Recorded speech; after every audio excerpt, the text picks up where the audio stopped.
Marvel has decided to introduce an Israeli superhero. Can't wait.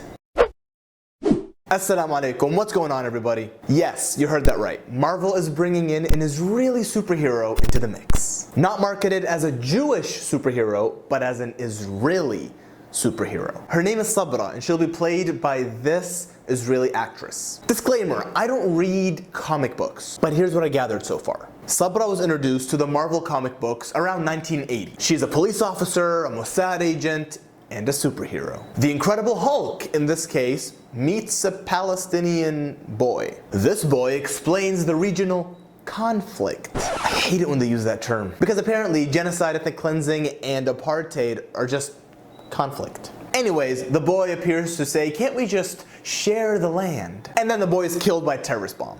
Wow.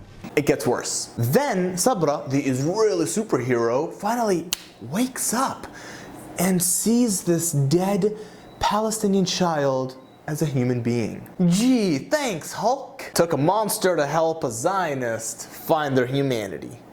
Sort of. Here are the problems with all of this. Number one, Sabra is an Israeli superhero, not a Jewish superhero specifically, an Israeli superhero, which is them trying to push the propaganda of Israel equals Judaism and Judaism equals Israel, which it does not. Anyways, she's an Israeli who works for a Zionist intelligence agency known as the Mossad. And this hero is not opposing Israel, but fighting for Israel. This is literally legitimizing the apartheid state of Israel and the illegal occupation of Palestine. Is that even legal? Imagine, just imagine if Marvel had introduced in 1980 a superhero from South Africa who fights for apartheid, who wants to keep apartheid in South Africa. Imagine that. You think they'd get away with this? That's what this is like. Number two.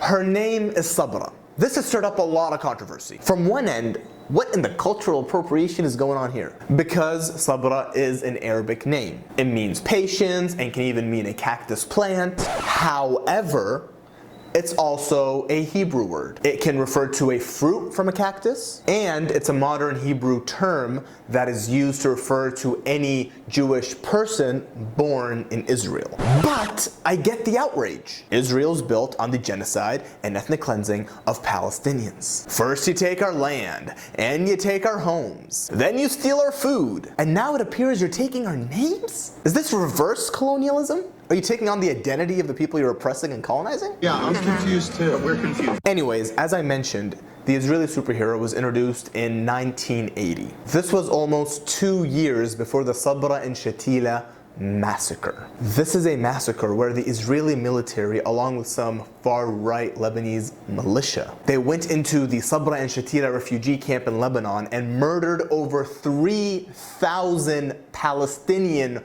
refugees. So understandably, keeping the name Sabra is causing a little bit of outrage. I made a video previously about Sabra and Shatila when I visited these refugee camps in Lebanon last year. Feel free to check that out. And by the way, keep in mind, this Israeli character was introduced only a few years after Israel tried to sell nuclear weapons to the apartheid regime in South Africa. Hold up.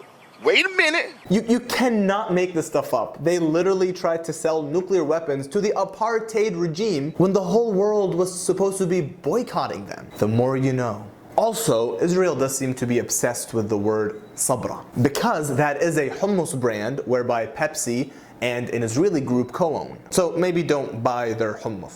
Oh, by the way, they also had a huge salmonella scandal, so yeah, that happened. I'm just trying to figure out how they're going to blame this whole salmonella issue on Hamas. Number three. Let's just assume that Marvel meant well when they used this Palestinian child to try to explain this regional conflict. As he tried to explain this to the Hulk, and I understand back then they didn't have Google, this information may have not been as readily available. I'm pretty sure Bruce Banner, the scientist, could have never figured this out by himself by, I don't know, reading. There's no other way he could have learned about Palestine, right? Yet, there are some major red flags. First of all, they refer to the Palestinian boy as an Arab, not Palestinian. Hence trying to erase the Palestinian identity just like that. The terrorists are obviously Arab and Muslim, and even in the comic books they say the word Allah, and they're holding terrorist weapons. Keep in mind this was all before 9/11.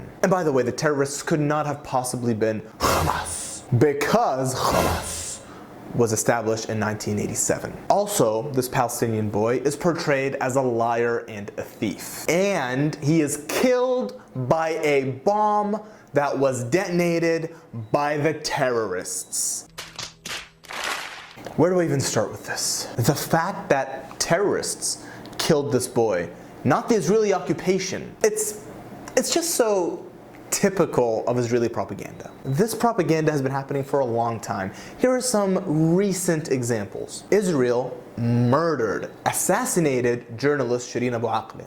Then they proceeded to blame a Palestinian stray bullet. Only then, later on, after the outrage sort of died down, did they admit, oh, it was us. It was us this whole time. And then of course they're like, yeah, but we're not gonna hold anybody accountable because duh, we're oppressors and that's what we do. Then Israel starts blowing up Gaza, calling it a preemptive strike. In other words, oh, they didn't do anything.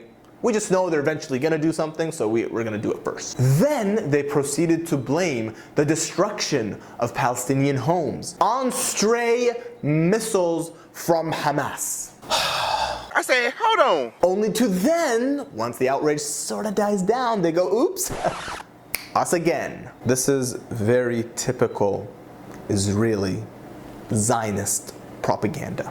Number 4, an Israeli actress is playing this Israeli superhero character. Oh wow, yeah, good to know that an apartheid state is finally getting representation, eh? This is even worse than Gal Gadot being casted as Wonder Woman by DC. It's good to know that Marvel and DC, they just love Israeli actresses who served in the IDF and helped further oppress Palestinians. Because that's how they like their actresses, involved in apartheid and ethnic cleansing. And let's not forget about Mark Ruffalo. Whenever he spoke up for Palestine and got a little too loud, Marvel just shut him up. Quite ironic that he ended up being the Hulk, because, you know, the Hulk and the Arab kid and all that, you know what I mean? I see what you did there. This Israeli superhero will be co-starring alongside Captain America in the New World Order movie. But this alliance is not new, it's anything but new, it's actually kind of old, and it's getting old. The only thing that would make this movie more realistic and perhaps more factual is if Captain America gave this Israeli superhero $3 billion worth of aid for her costumes. He's got a point, though, Sarge. And finally,